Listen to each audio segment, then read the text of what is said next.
That was my wake-up call. And I went public with the information, and I was like a magnet, like a sponge.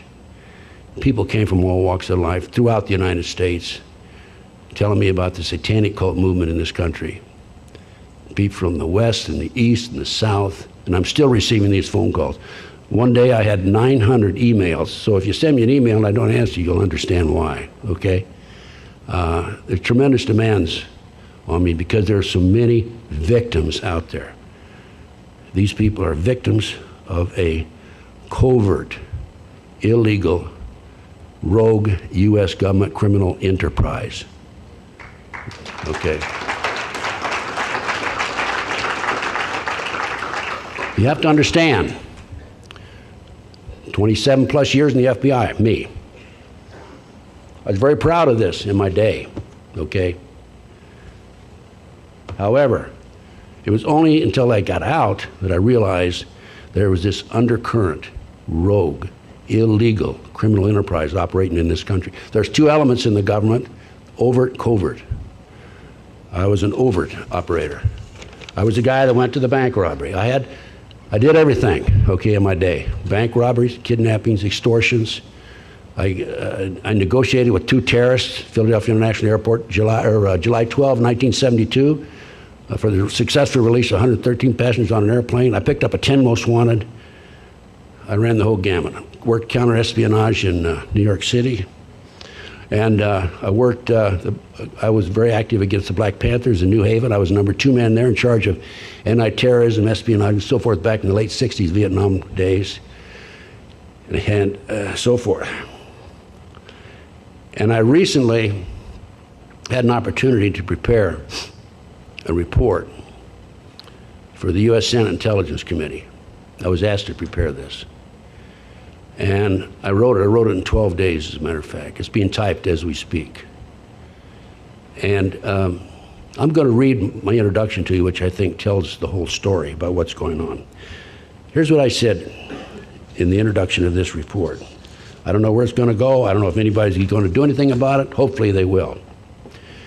Based on 28 years experience and research, I have determined there are thousands of victims who have been targeted by an illegal U.S. government rogue criminal enterprise that is active 24 hours a day throughout the United States.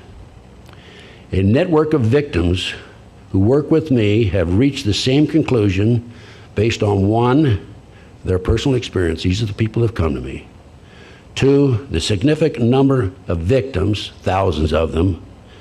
And 3, the extent and intensity of the harassment. I'm talking about micro beams, I'm talking about surveillances, I'm talking about poison gas, everything, the evil that you can think of. It is far too active to be operated and controlled by private enterprise. Private enterprise goals are to achieve financial gain. These operations require extensive financing to operate with no return on the investment.